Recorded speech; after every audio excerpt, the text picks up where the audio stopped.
Olá pessoal, meu nome é Alexandre Salgaves, sou fotógrafo e professor e vou estar aqui com vocês conduzindo essa nossa atividade de fotografia. Bom pessoal, estou muito faceiro aqui nesse cenário até eu tô achando que é um chroma key, gente, dá uma olhada, que lindo que tá. Muito bom, né? E aí, esse cenário do Museu da Imagem do Som, eu vou estar aqui para conduzir as atividades com vocês. Mas pessoal, a gente vai fazer da seguinte forma: a gente está tendo a turma presencial e a turma do ensino à distância, né? Então vai ser feito da seguinte forma: quem puder vir amanhã às 14, das 14 às 17 pode vir, né? Amanhã, dia 24 de agosto. E aí a gente vai gravar para passar isso depois para os colegas, né, no sistema EAD. Então, quem puder vir está convidado, quem não puder pode fazer essas atividades EAD, que vai funcionar assim. Eu vou gravar os vídeos, vou mandar isso para vocês assistirem, e depois vocês têm que fazer os exercícios teórico e prático para a gente conseguir acompanhar as atividades, certo? Então vamos lá, vamos começar. Bom, pessoal, vamos aqui então para o nosso conteúdo. Então, hoje, que é o primeiro dia, eu vou falar sobre enquadramento, fotometria, balanço de branco e ISO. A ideia é que a gente possa passar o conteúdo para vocês de maneira que ele vai se somando e vocês vão tendo acesso a uma profundidade maior, né, no material que eu estou disponibilizando para vocês, né? Aí amanhã a gente vai ver proporção áurea, regra dos terços, triângulos de ouro e valor de exposição. E aí no terceiro dia a gente vê ilusão de perspectiva, linguagem fotometria, macro, foco, foco no infinito, para fechar essas ideias. Então o nosso conteúdo vai se dividir, né, entre o que a gente chama de fotometria e composição. Basicamente, a gente vai falar também de linguagem de fotografia. Então, a fotometria trata da medição da luz, né? A composição trata das técnicas de enquadramento, das opções, das técnicas de composição também, de como que a gente pode compor a nossa fotografia. E aí, a linguagem, a gente vai ver como que essas técnicas se combinam, né? Como é que a fotometria e a composição se juntam para criar sentido em fotografia, para dizer aquilo que a gente quer dizer com as nossas fotografias, né? Como é que a gente vai fazer? A gente vai usar os princípios da arte e educação. Então, a gente vai apreciar, refletir e vai produzir. Eu tenho, o meu mestrado foi uma pesquisa sobre semiótica persiana, né, e fotografias. E aí, gente, isso vai de alguma forma ajudar também a gente a pensar nos sentidos das fotografias, né? Aí a gente tem também a teoria do Vygotsky sobre o aprendizado, que ele fala sobre a zona de aprendizagem real e a zona de aprendizagem potencial. Então, a nossa ideia é, de repente, atingir essa zona de aprendizagem potencial por meio dos nossos exercícios, das nossas interações. Qualquer dúvida, eu vou estar disponível para vocês, gente, através do e-mail, vou estar disponível através do WhatsApp também, então vocês podem me procurar para falar sobre isso, certo, gente? Então vamos lá, vou voltar aqui para os slides. Bom, então essa vai ser a nossa metodologia e como é que vai ser feita a nossa avaliação. A nossa avaliação vai ser por meio das atividades práticas, perdi aqui, que vocês vão mandar para a gente durante o curso, a interação com os colegas na realização das propostas. Como a gente está no EAD, vai ficar um pouco difícil, mas de qualquer forma, de repente dá para a gente pensar em algum grupo de trabalho, vamos ver se isso vai ser possível da gente fazer. E também os checklists das nossas atividades, né?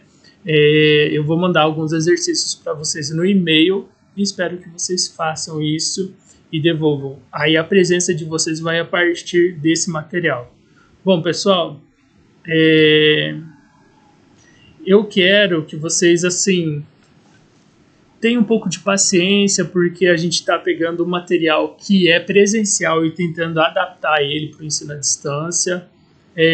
Foi muito corrido, a gente divulgou e fez o curso esse mês tudo junto, porque vocês sabem que a gente está saindo da pandemia, e aí a gente estava com alguma dificuldade em propor essa atividade, né? Mas mesmo assim, eu fui autorizado na sexta-feira a fazer a atividade, e aí eu comecei a pensar e organizar as coisas, porque eu acho importante a gente manter essa atividade de fotografia. Aqui na nossa região, falar sobre fotografia, fazer fotografia, e aí por isso que eu achei importante, mesmo a gente não tendo tempo para preparar as coisas, né, manter essa luz acesa, manter a fotografia, né, sendo discutida na nossa região, né? Mesmo que seja em cima da hora, mas a gente está aí fazendo as coisas. Então vamos lá. Bom, pessoal, meu currículo em fotografia, eu fiz o mestrado de estudos em linguagem, né, com trabalho sobre fotografia. Fiz especialização em arte, educação e novas tecnologias pela UNB. Me graduei em artes e tive um grande professor chamado Hélio Godoy, que foi que me ajudou a pensar a fotografia e as primeiras experiências, né, profissionais nessa arte. Bom, pessoal, eu participei também de cursos de introdução à fotografia cinematográfica, fiz um ciclo de formação audiovisual em 2009, fiz um curso de fotografia documental em 2010, fiz o curso de editor de vídeo e do editor gráfico do Senac, né? E aí, mais tarde, eu comecei a produzir, né? E eu tive uma experiência no estúdio de fotografia também, e também trabalhando para um blog chamado Backstage, né? Que era sobre publicidade e moda. Eu participei da implantação do curso técnico em processos fotográficos do Senac e também ministro, né, desde 2008, cursos aqui pelo Museu da Imagem e do Som, pelo Senac, pela Anhanguera, pelo Centro Cultural também. Coordenei 3 editais, né, 3 concursos de fotografia e desenvolvi várias atividades de ensino-aprendizagem envolvendo fotografia, né? Então, essa é a minha experiência com fotografia, mas eu tenho uma ligação afetiva muito forte com fotografia, porque a minha família, parte da minha família mora no Japão, parte mora aqui no Brasil, e a gente se comunica e se vê muito através de fotos e hoje em dia de vídeos pela internet, né? Mas a nossa ligação até 10, 15 anos atrás, 20 anos atrás era mais por fotografia. Então eu tenho essa ligação afetiva muito forte com a fotografia. Bom, pessoal, agora a gente vai então para o conteúdo. Deixa eu mostrar aqui para vocês algumas ideias iniciais sobre a fotografia. Bom, pessoal, a palavra fotografia vem da união de 2 palavras de origem grega, né? Foto, que quer dizer luz, e grafia, que quer dizer escrita, né? Estilo ou escrita. Então, fotografia seria escrever com a luz, né? E aí, dentro dos celulares, gente, isso ganha, e hoje também nas nossas câmeras, a gente tem um desenvolvimento que a gente chama de fotografia informacional, né?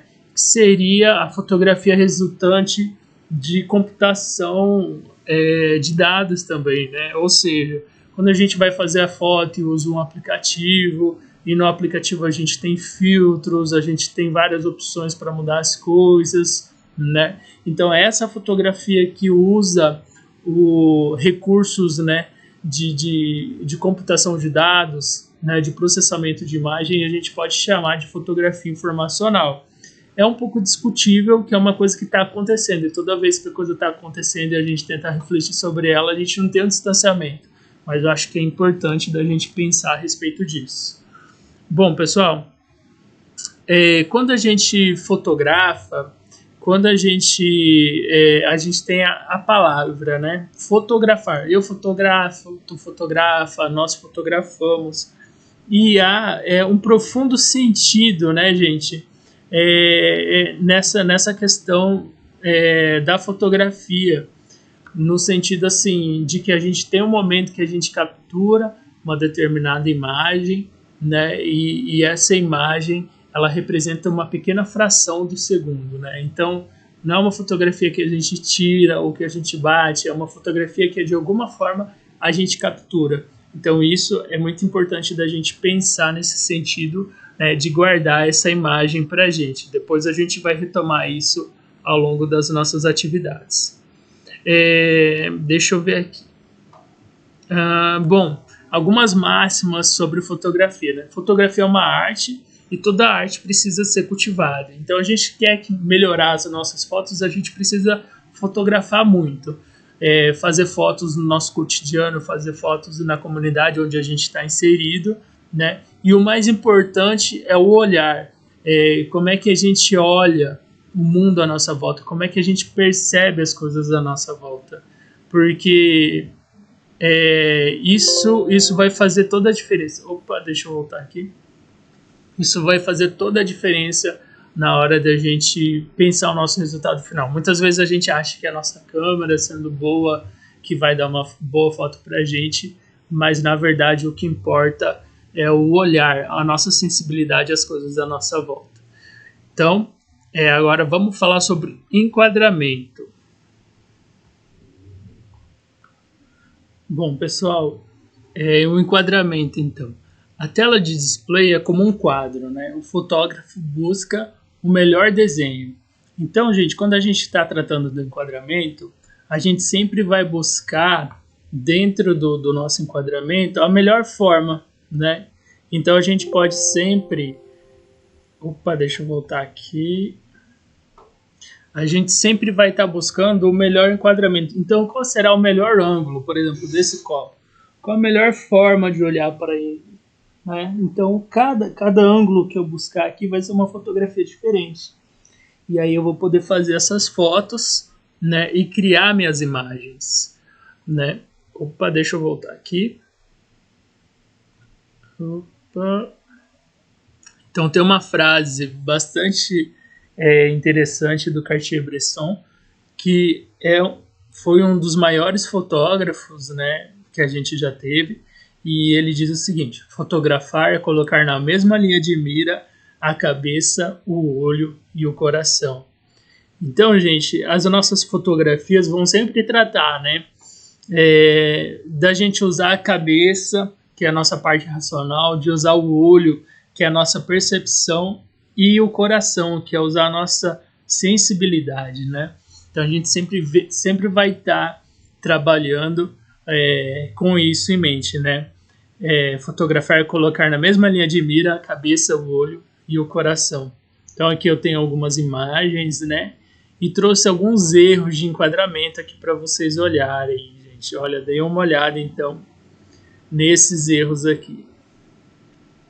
Nessa imagem de cima, gente, a gente tem um momento romântico, né? Os dois estão ali, né, naquele momento, só que de repente a gente tem entre eles, né, um interfone lá no fundo, né, que está atrapalhando a imagem. Então muitas vezes a gente, né, se concentra aqui no primeiro plano, naquilo que está, né, mais próximo da gente, e acaba esquecendo o fundo. E o fundo pode ter alguma mancha, alguma coisa na parede, alguma coisa atrapalhando. E então o importante é a gente buscar uma imagem sempre limpa. Deixa eu mostrar um outro exemplo para vocês. Aqui a gente tem essa senhora, né, num ângulo assim meio inclinado, que não é muito indicado, né? Toda vez que a gente usa essa inclinação, a gente tem a impressão de que as coisas estão caindo. Então, quando eu estou nesse plano, nesse aqui ou nesse aqui, né, eu tenho um plano, né, em termos de composição mais equilibrado, mas se eu venho para a diagonal, eu tenho a impressão de que as coisas estão em movimento, que qualquer hora algum movimento vai acontecer. Esse plano é mais para seleção e esse aqui para narrativa. Já a diagonal a gente usa quando a gente vai representar o movimento, geralmente. E nessa fotografia, né, ele está representando uma coisa que está parada. Então a gente tem a impressão de qualquer momento ele vai se movimentar. E lá no fundo a gente vê umas gavetas abertas, né, umas embalagens de ovos, né? Então toda vez que a gente puder limpar o nosso enquadramento, deixar cada vez mais limpo, a nossa fotografia vai ser melhor. Mas você pode falar, mas Alexandre, de repente eu posso tirar isso depois na edição. Mas, por exemplo, eu estou fotografando alguma coisa e aí saiu esse copo. Eu posso muito bem, né, fazer esse trabalho na edição e tirar, mas eu vou levar 5, 10 minutos fazendo isso, né? Abrir o arquivo, limpar ele, salvar, né? E aí eu poderia ter tirado ele da mesa em 2 segundos, né? Antes de fazer minha foto. Então é muito mais produtivo a gente tirar esses objetos durante uns 2, 3 segundos quando a gente está fazendo a foto do que depois trabalhar na edição. Então vamos voltar aqui. Olha, gente, essa outra imagem.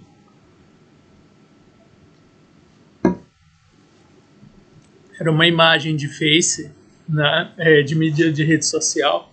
E aqui, gente, a gente vê um casal e uma criança no meio e um pessoal almoçando lá no fundo, né? O que é essa família, né? Esse pai, a esposa e a criança tem a ver com uma pessoa almoçando, né? Eu trouxe aqui alguns exemplos exacerbados, mas é que quando a gente está começando a fotografar, a gente não percebe. Então a gente sempre vai se preocupar com aquilo que a gente está vendo, mas também com o fundo, removendo tudo aquilo que não for necessário, tudo aquilo que não for atraente para a gente fazer as nossas fotografias, certo? Então vamos lá. Deixa eu voltar aqui para os vídeos. Fotometria. Nossa primeira parte de fotometria, white balance ou balanço de branco. Fotometria, gente, como a gente já sabe, fóton quer dizer luz e metria dá a ideia de métrica, né? Metria, metro, medida. Então, luz e medida, né? Então, a medida da luz, fotometria. E um dos primeiros passos que a gente vai aprender é justamente o white balance, né? O que seria o white balance? Nos nossos ambientes à nossa volta, a gente tem várias situações de luz. Então, deixa eu voltar aqui a minha imagem. Aqui nesse lugar, a gente tem uma iluminação que são essas lâmpadas aqui, que é a lâmpada fluorescente, que ela tem uma natureza mais esverdeada, né? Lá fora, agora são 3h20 da tarde, 15h20. E aí a gente vai ter a luz do sol lá fora, né? Então a luz do dia. Essa aqui tem uma natureza mais esverdeada e lá fora a gente tem a luz do dia, que tem raios ultravioletas, né? Que tendem mais para o azul. E aí, gente, a nossa câmera ela não entende as temperaturas de cor, né? As naturezas de cor diferentes. E aí a gente precisa fazer esse pequeno ajuste para a gente ficar mais próximo da luz natural, né? Então aqui eu trouxe vários exemplos do mesmo enquadramento, mas com diferentes fontes de luz, né? Com diferentes equilíbrios de luz. Então, gente, a gente sempre vai tentar responder algumas perguntas, né? Qual é a luz predominante no espaço onde nós nos encontramos, né? E aí, gente, a gente sempre vai fazer isso. E aí eu vou pedir para vocês instalarem um aplicativo chamado Open Camera no Android, que os links estão na descrição da atividade. E o pessoal do iPhone vai instalar o Instamatic, e eu vou colocar os links lá também, certo? E aí eu vou mostrar aqui como é que a gente vai configurar esse ajuste de balanço de branco. Então vamos lá.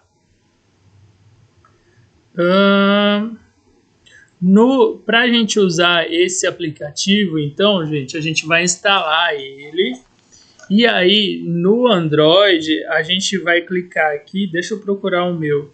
A gente vai clicar aqui nas 3 bolinhas e lá embaixo a gente vai rodar, né? Vai pegar o cursor, vai colocar lá para baixo, vai rolar a barra e lá embaixo vai estar assim, ó, balanço de branco.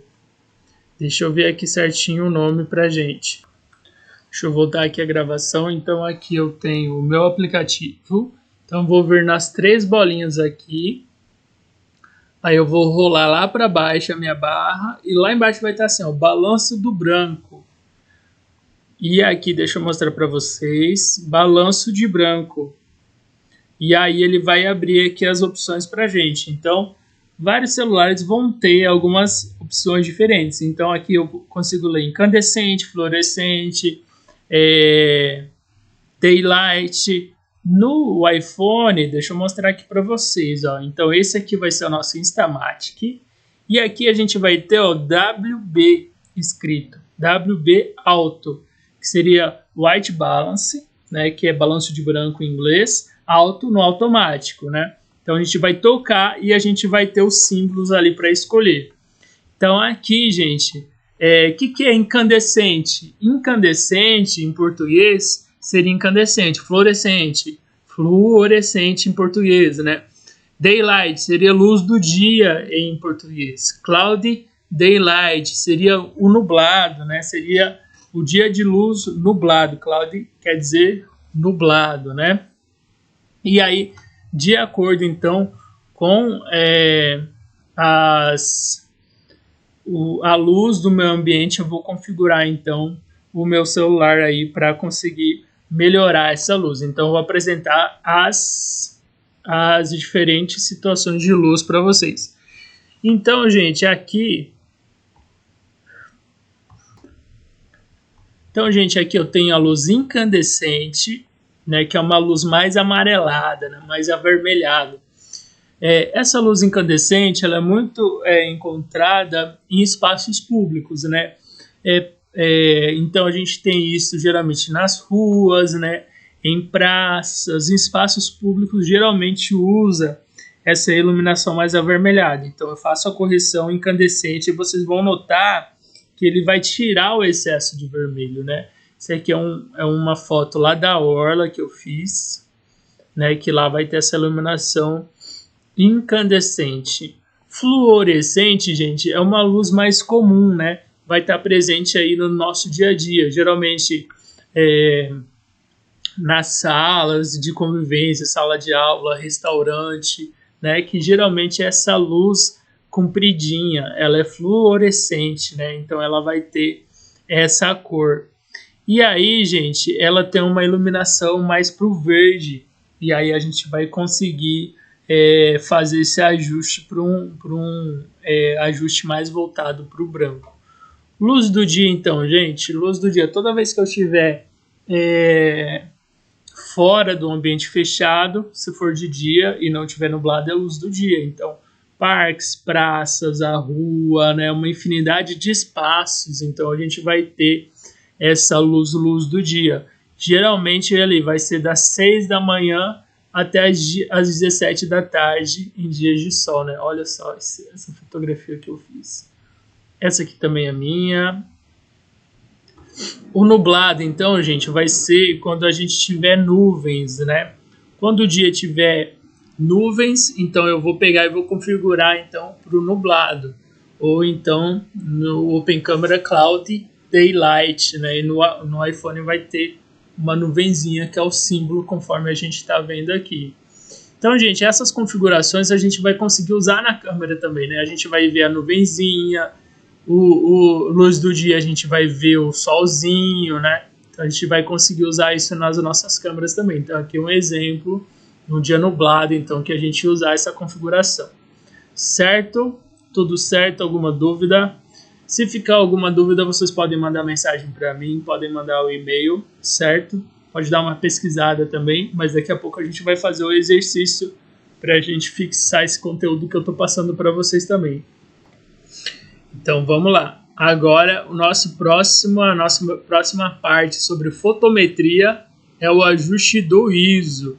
Então, gente, a gente viu que a gente pode equilibrar as cores de acordo com o ambiente, mas também a gente pode equilibrar, gente, a sensibilidade da nossa câmera para a luz. Então, o ISO, gente, ele vai tratar, né, de quão sensível a nossa câmera fica em relação à luz do ambiente, né? E esse ISO é universal, né? Ele pode ser encontrado nas câmeras filmadores, celulares, nas câmeras profissionais também.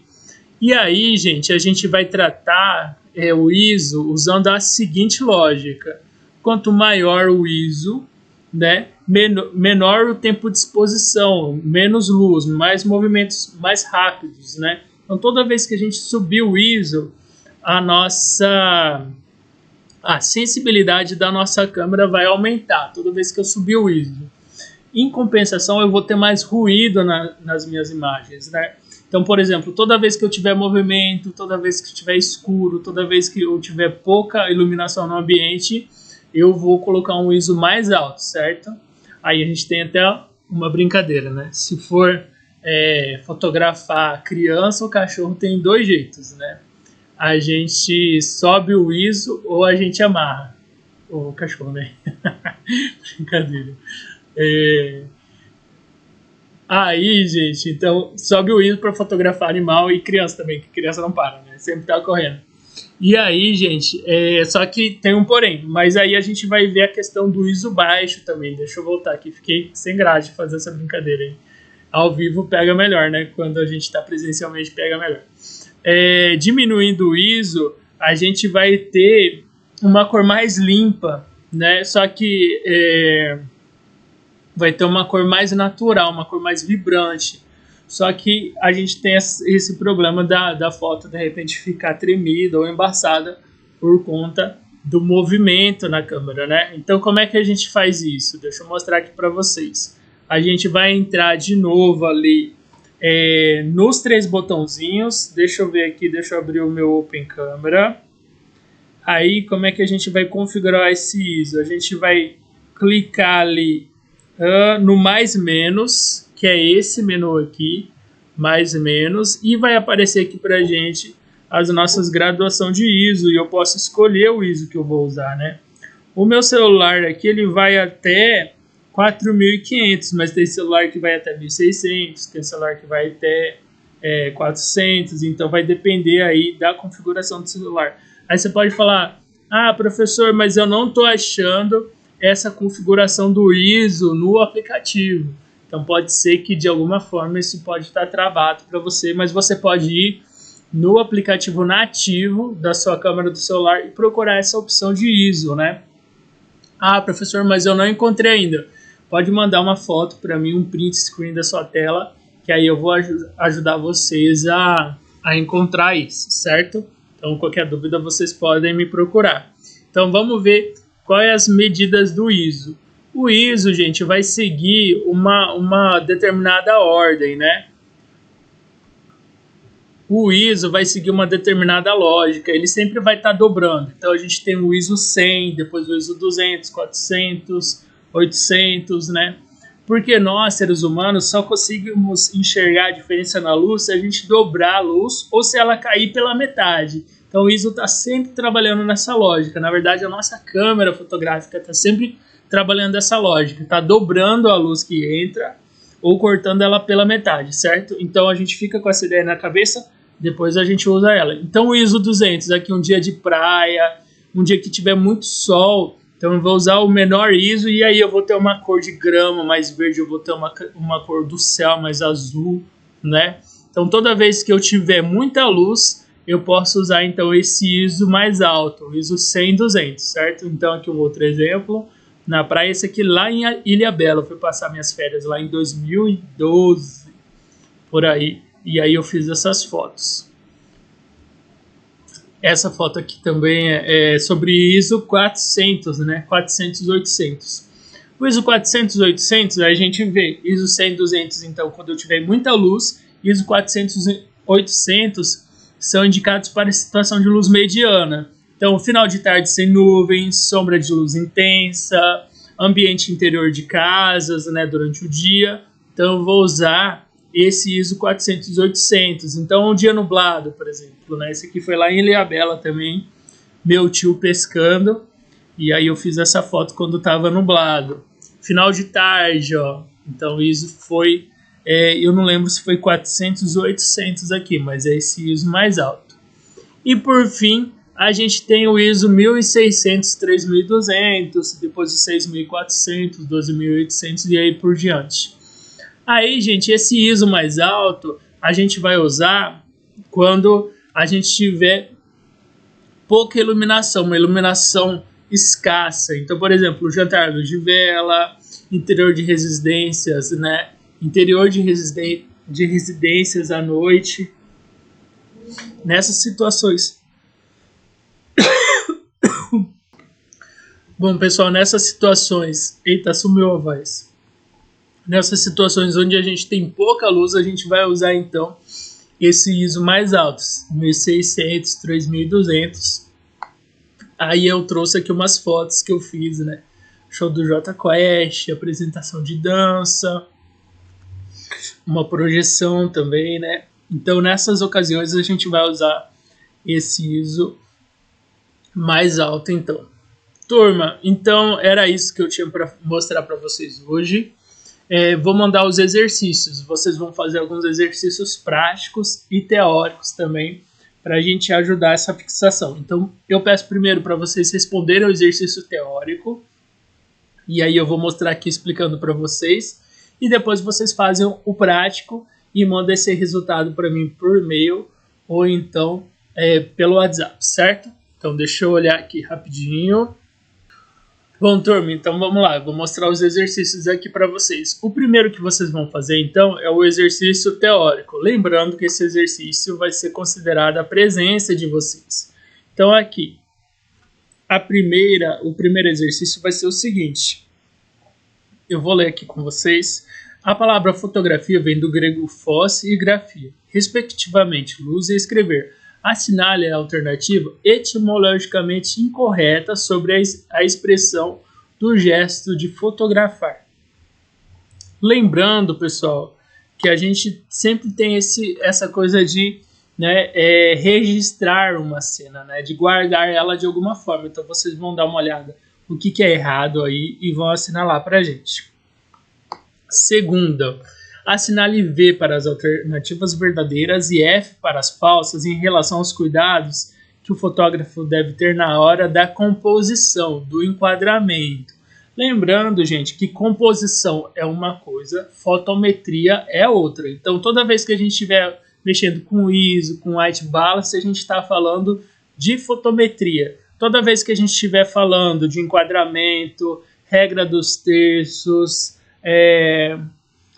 com proporção áurea, a gente está falando de composição. Então, uma coisa é uma coisa, outra coisa é outra coisa. Linguagem é uma outra coisa. Então, a gente tem composição, fotometria e linguagem. E aqui a gente está falando só de composição e do enquadramento que faz parte da composição. Então, vocês vão dar uma olhada aí e vão assinar lá V para verdadeira e F para falsa, certo? Bem simples. 3. O ISO determina a sensibilidade do chip da câmera fotográfica para a luz. Relaciona a coluna da situação de luz com o ISO correspondente. Então eu vou ter aí as situações de luz e vocês vão colocar ali, ó, ISO 100-200. Qual seria? Opção A, opção B ou opção C. Então vocês vão procurar relacionar essas opções e vão escrever para mim aí, certo? Aí depois, 4, por fim, eu tenho... assinale as alternativas corretas em relação ao balanço de branco, white balance e sua aplicação. Então vocês vão dar uma olhada aí e vão assinar as alternativas corretas, ou seja, tem mais de uma. Aí vocês podem assinalar, pode fazer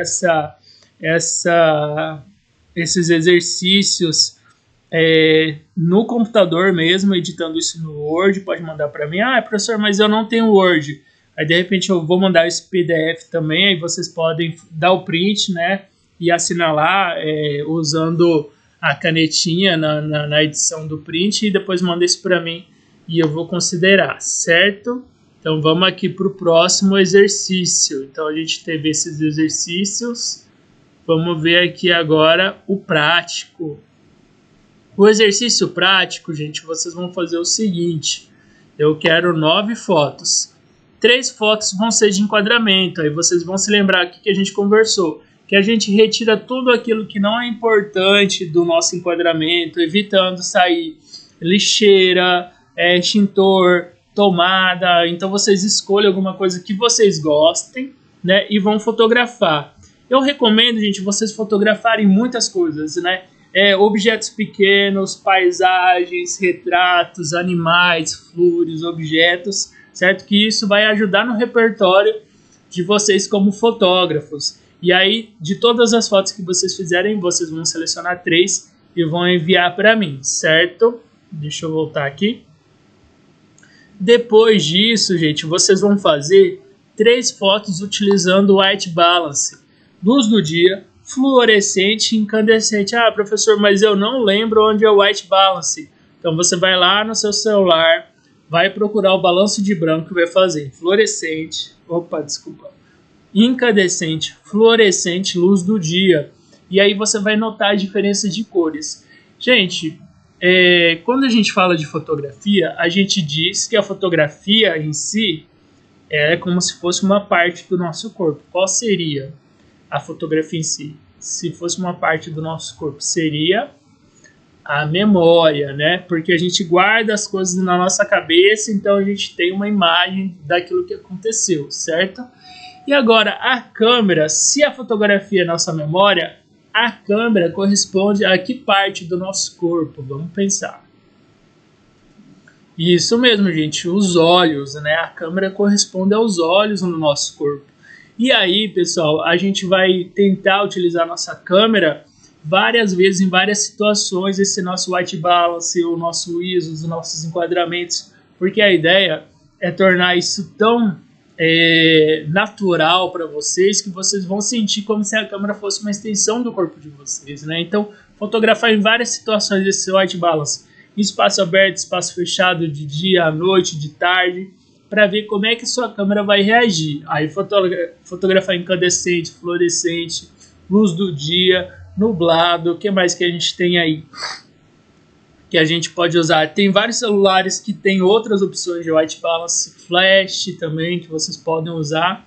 E aí vocês vão fazer essas fotos e vão mandar só 3 para mim, mas vocês vão experimentar várias situações de luz para exercitar, certo? E por último, por fim, vocês vão fotografar o ISO para mim. O mínimo, a metade e o máximo. Então eu dei o exemplo aqui. 100, 800 e 1600. Ah, professor, o meu celular vai só até 800. Então você vai fazer 100, 400, 800. O mínimo, a metade e o máximo.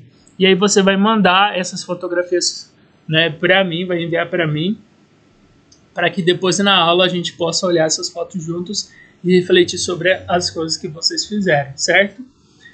Quem puder enviar amanhã vai ser bem legal, que eu vou ter o material para olhar. Quem não puder também pode enviar assim que puder, no prazo de uma semana. Então até o dia 30 eu vou estar aceitando esse material para contar como presença na oficina de vocês.